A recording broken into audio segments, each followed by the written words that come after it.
Many people today treat spiritual awakening like a finish line, like the end of the road where all confusion disappears, where purpose becomes crystal clear, and where every day after will be filled with clarity, energy, and flow. But this image is misleading. Because the moment of awakening, no matter how powerful, is not the end of your path. It is not a conclusion. In fact, it is the starting point of a completely new chapter of your life. And for many, this realization comes with great confusion. You awaken and then you feel lost. You experience clarity and yet you no longer know what to do next.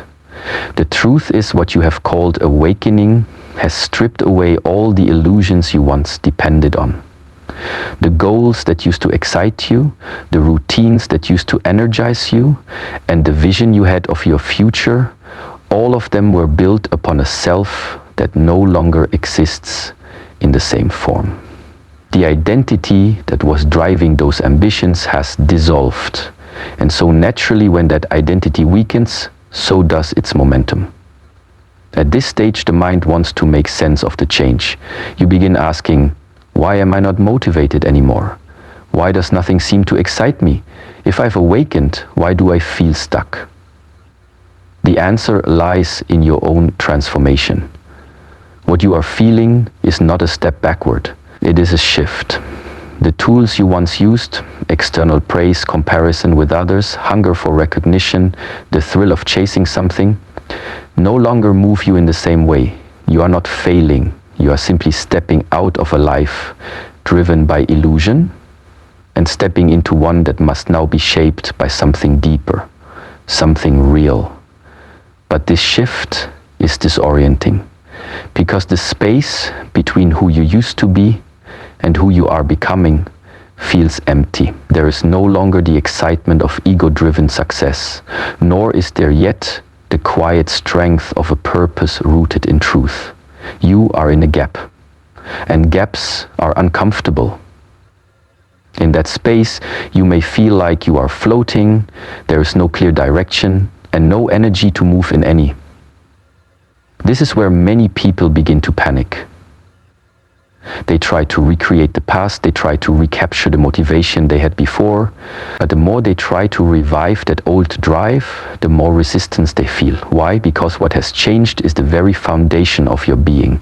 You are trying to build a new life on the soil of a self that no longer exists. This is why the awakening is only the beginning. Just like a person who wakes from a long sleep does not immediately run, so too, a person who spiritually awakens cannot expect instant motivation. There must be a period of reorientation. You must learn to walk again, but this time with new legs. The awakening is like a clearing in the forest. Before, the path was overgrown with thorns, desire, fear, comparison, and restlessness. You pushed forward because you believed you had to reach somewhere to feel complete. But now, in awakening, the forest clears. You see that you were never lost to begin with. And so the need to run disappears, but in that silence, in that stillness, arises a new question. If I no longer need to run, then why move at all? This is the sacred moment, the moment when you must decide whether to go back to sleep or to stay awake and learn to live differently. Because now your actions must arise not from the mind's old patterns, but from something deeper. They must arise from stillness, but stillness does not shout, it whispers. It does not push, it waits. And this is where the true training begins. In this new life, discipline must replace motivation. Presence must replace urgency. Clarity must replace desire. But that takes time. It takes adjustment. It takes humility. You are no longer trying to become someone. You are learning how to simply be and act from that being. At this stage, many fall into despair. They say, I feel empty. Yes, of course. You are empty of the noise that once filled your days. You are empty of the lies that once drove your ambitions. You are empty of the identities that once made you feel safe. But this emptiness is not your enemy. It is a gift, because now, in this still and quiet place, you can ask questions you were too busy to consider before. What really matters to me? What kind of life feels true, not just exciting? What do I value when no one is watching? These questions are seeds. If you give them attention, they will grow into something solid. But many try to skip this stage. They rush to find a new mission, a new goal, a new path. But you cannot plant a seed and expect fruit in the same moment. There must be time, there must be quiet, there must be trust. And so, after awakening, the path is not to act immediately. It is to listen, to sit with the silence, to allow the emptiness to speak. From this space, eventually, something arises.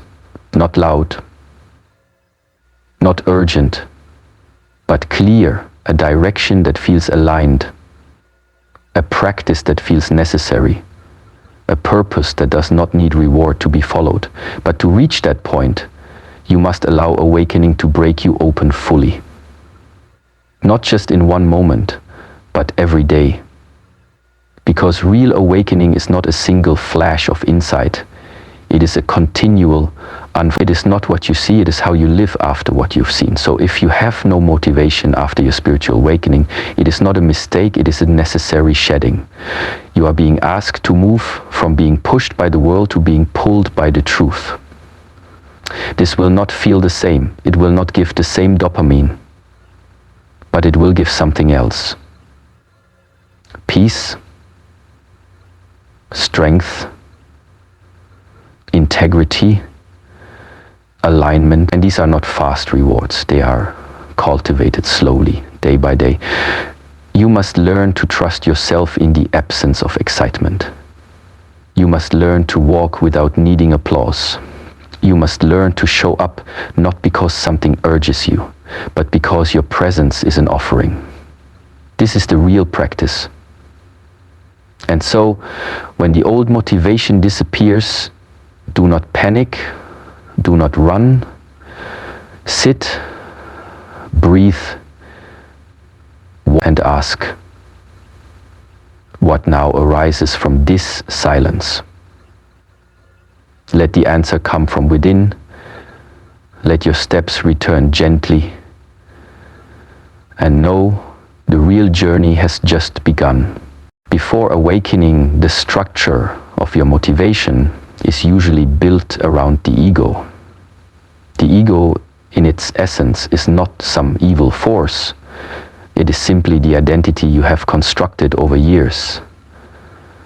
It wants to survive, to be recognized, to feel worthy, to feel significant in a world that constantly moves.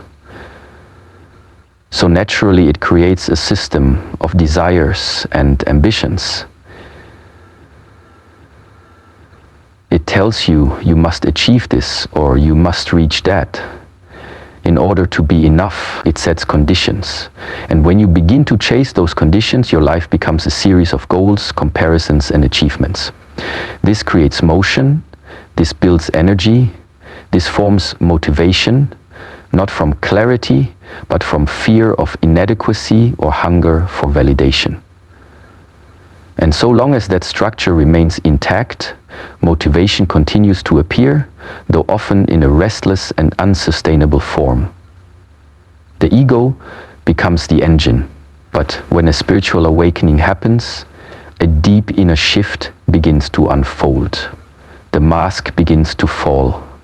You begin to see that the things you once chased were not truly yours. They were inherited desires, learned patterns, or unconscious reactions. What happens in this moment is that the scaffolding of the ego begins to collapse.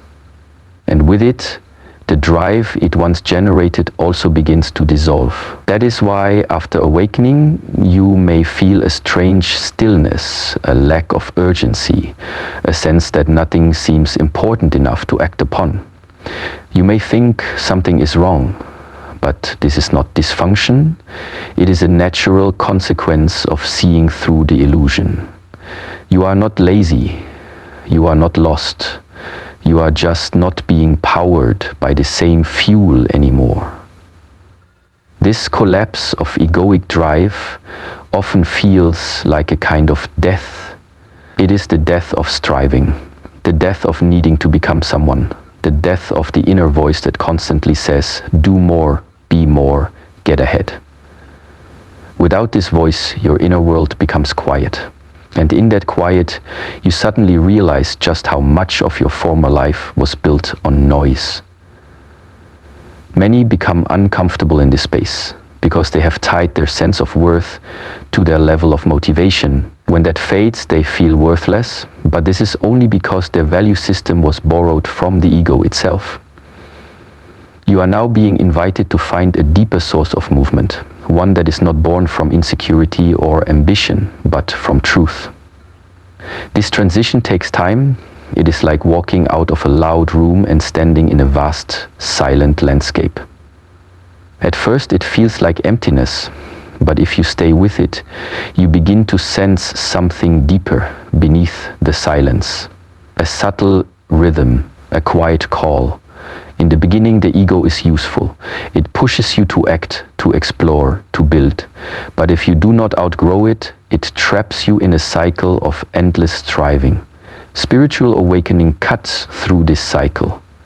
It reveals that no matter how much you achieve, it will never be enough if your sense of self is still based on external validation. This realization is both liberating and terrifying. Because once you see it, you cannot unsee it. The ego no longer has the same power. Its promises no longer hold the same allure. The gold it offers now looks like dust. And so the energy it once generated begins to fade. This can feel like apathy, but it is not apathy, it is purification. You are shedding the false fire to make space for a real one. But real fire does not arise from excitement. It arises from alignment.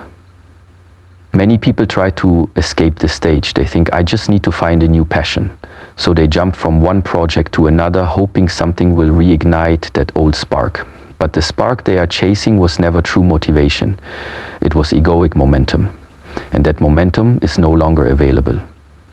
This stage requires patience and trust.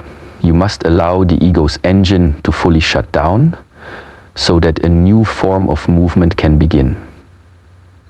Often, and this new movement does not feel like the old one. It is not a burst of inspiration. It is a quiet, steady pull. It does not say, hurry, you are falling behind. It says, rest, listen, let the next step arise naturally.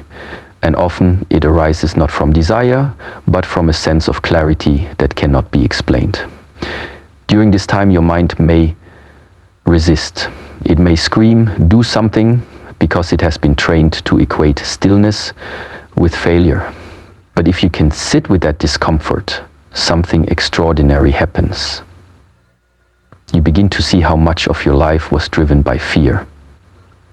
Fear of being irrelevant, fear of being forgotten, fear of not being good enough. And when those fears dissolve, what remains is not apathy, but peace. It is a strange kind of peace, because it is not attached to any outcome. It simply is. From this peace, new motivation will eventually arise, but it will not look like the old motivation. It will not come with urgency. It will not depend on results. It will not need an audience. It will simply be a quiet knowing that this is the right step in this moment for this life. This kind of motivation is rare in the modern world, because it does not create headlines or draw attention. It cannot be marketed or measured. But it is steady, It is sustainable. It does not burn you out. It does not trap you in the cycles of always needing more. It allows you to act from a space of fullness, not emptiness.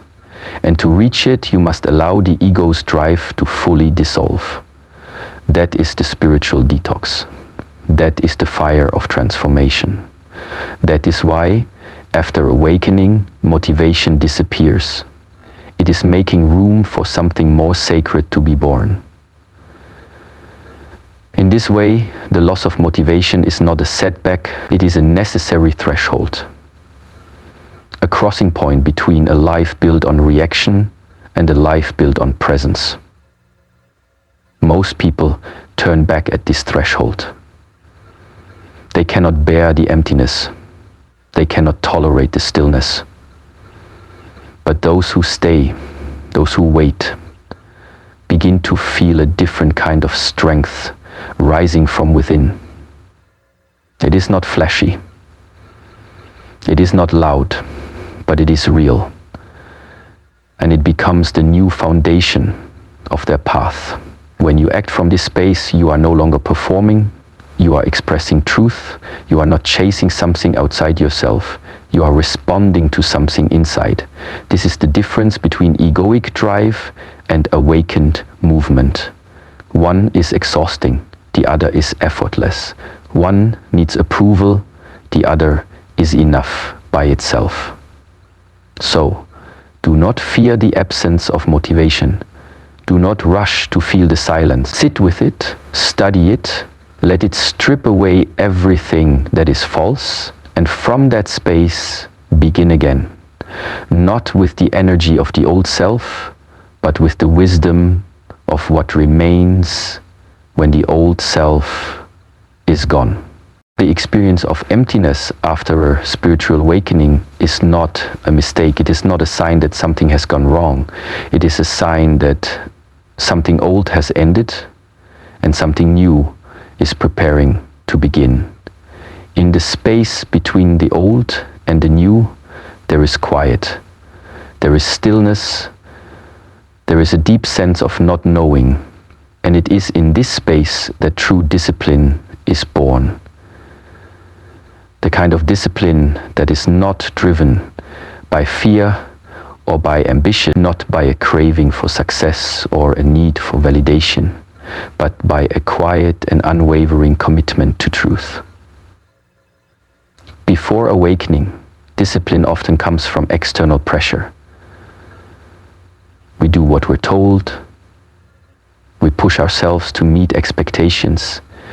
We rely on structure, on rules, on routine, because without them the ego fears falling apart. But after awakening, the ego no longer leads. The rules no longer apply in the same way, and the structures that once held us up begin to dissolve. In their place, there is space. And in that space, discipline must arise, not as a response to control, but as an act of devotion. At first, this seems impossible. Without the old motivations, without the goals and ambitions that once gave you direction, what reason is there to act? What reason is there to train, to work, to create, to grow? The answer cannot come from the mind, because the mind is still conditioned to look for outcomes. It wants to know what the reward will be. But the discipline born after awakening is not about reward, it is about alignment. It is about living in integrity with what you now see. You have glimpsed a deeper truth.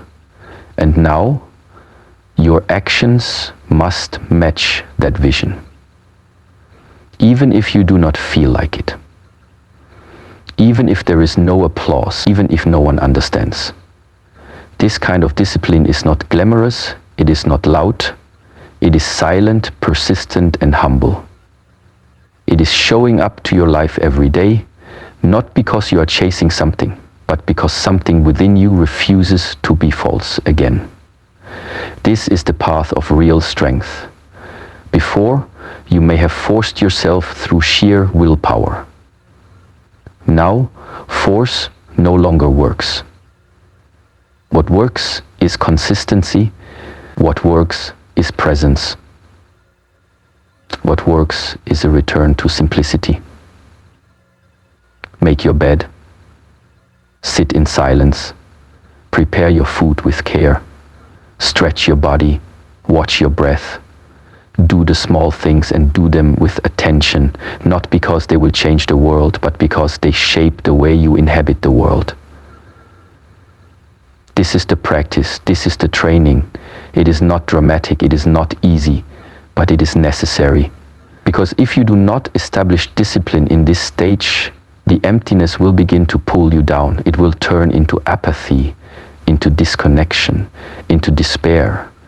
Not because the awakening failed, but because the energy of awakening must be grounded into action. Or else it dissolves back into confusion. So you begin again. You return to the basics. You create structure not as a cage, but as a container. You give your energy direction even when your emotions do not cooperate. Because you understand that feelings are temporary, but actions create momentum. You no longer wait for the perfect moment. You no longer wait to be inspired. You act because the action itself is an expression of truth. This is where the warrior is born. Not in battle, but in the quiet, ordinary moments where you choose to remain true, even when no one is watching. This kind of discipline is spiritual, it is sacred, because it is no longer about performance, it is about alignment. It is not reactive, it is intentional. At first this may feel dry, you may wonder if something is missing. You may miss the highs, the rush, the passion that used to push you forward. But over time, a different kind of energy begins to emerge.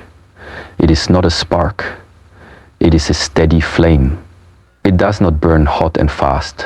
It burns slow and deep. It is the fire of devotion, the fire of stability, and it gives you the ability to walk your path with quiet strength. The key is not to fight the emptiness, but to meet it, to move within it, to let it refine you. In the beginning, you may only manage a few steps each day. You may feel unmotivated, unclear, or even numb. But if you continue, if you keep showing up, you begin to see that discipline is not a burden. It is a gift. It gives your spirit a shape. It gives your life a rhythm. It gives your days meaning, not because of what you achieve, but because of how you live. True discipline is born when you no longer need external motivation. When the silence becomes your teacher, when the stillness becomes your fuel, you act not to escape the moment, but to honor it. You practice not to reach enlightenment, but to express the truth of what you already are. There is power in this, power that cannot be taken away, because it is not based on how you feel, it is based on your decision to walk, to breathe, to serve, to be present. This is the path, not the path of the mind, but the path of the heart. The path that moves not in haste, but in harmony. You do not need to understand everything. You do not need to feel ready. You only need to take one step, and then another. Discipline after awakening is like planting seeds in winter. You do not see immediate results. The ground looks barren.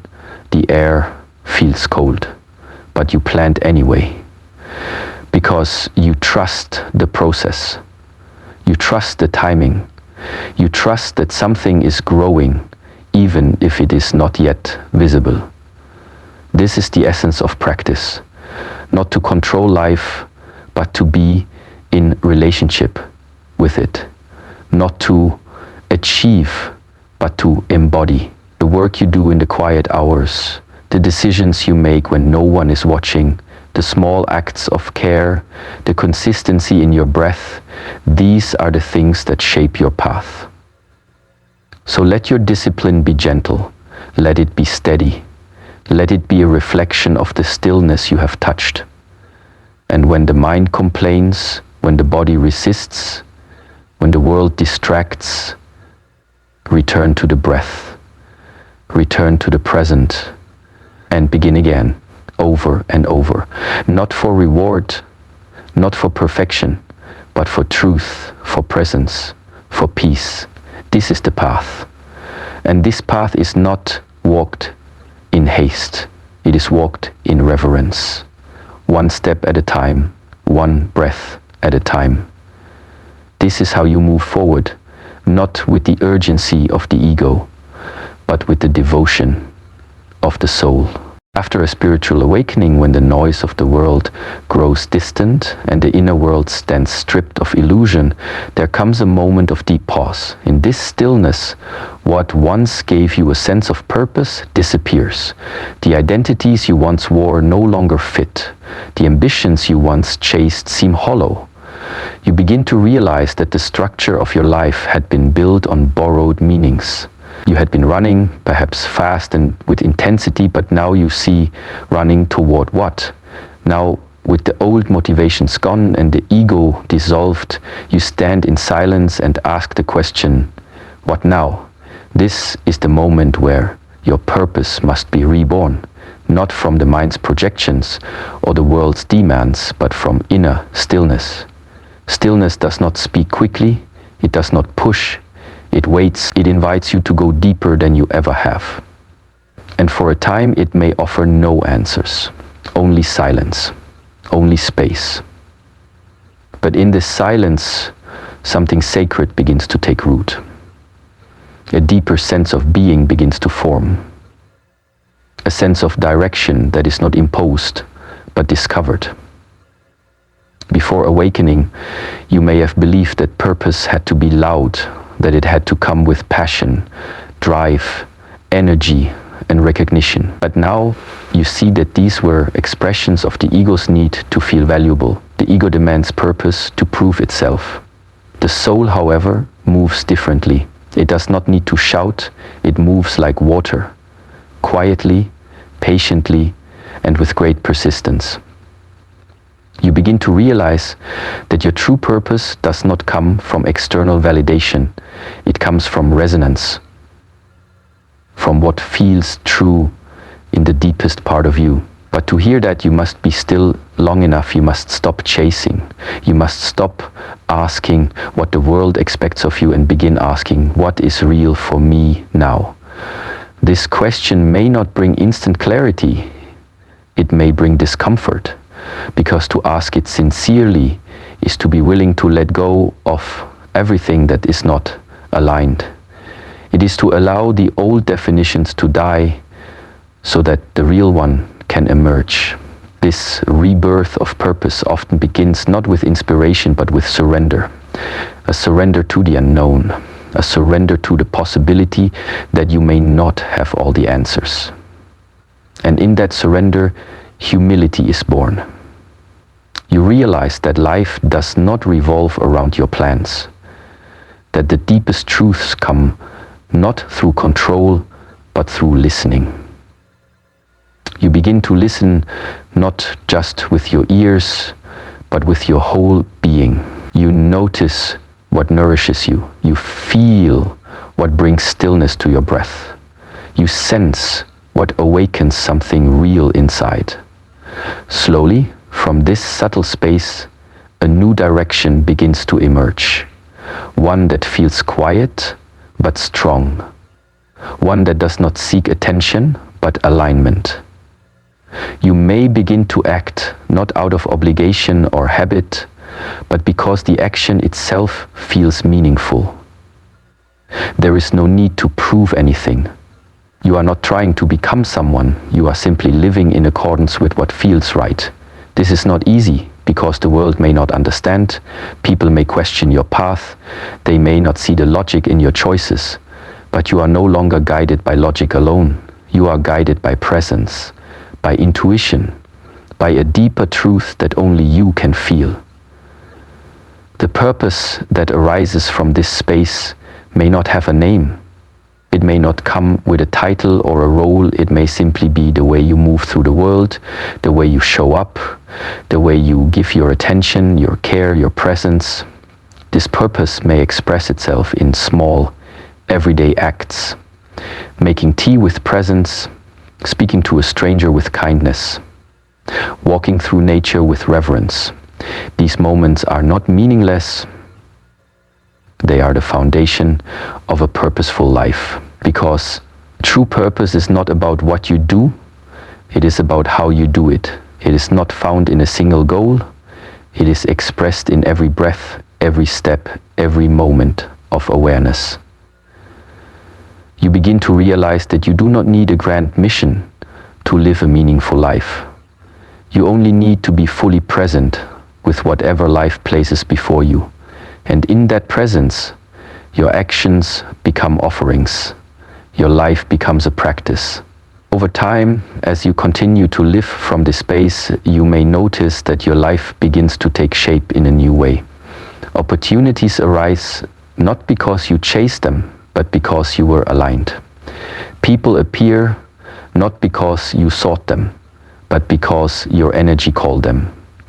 You begin to feel a quiet confidence, not based on external achievements, but on the inner knowing that you are living in harmony with what is true for you. This is the power of stillness. It does not control, it allows, it does not force, it reveals, and through it, purpose is not something you invent, it is something you remember. The purpose that is reborn from stillness is not fixed, it evolves, it flows, it changes as you change. And so you learn to live with openness, with curiosity, with grace. You are no longer obsessed with finding the one thing you are meant to do. You are more interested in being fully alive in each moment. Because you have realized that life itself is sacred, that every breath is an opportunity to return, that every day is a chance to walk in integrity. And so your life becomes less about chasing purpose and more about embodying it. When you live this way, even the simplest tasks become profound. Washing dishes becomes a meditation.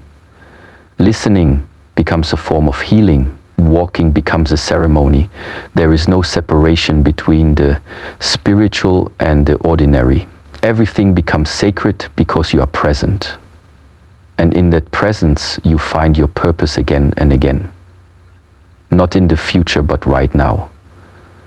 You begin to trust that what is needed will arise when the time is right. You begin to trust that your presence is enough, that your attention is enough, that your being is enough, that your being is enough. This is not the kind of purpose that makes headlines or wins awards. It is the kind of purpose that brings peace, that brings depth, that brings fulfillment, without needing anything extra. It is the kind of purpose that allows you to live with open hands, open heart, and steady breath.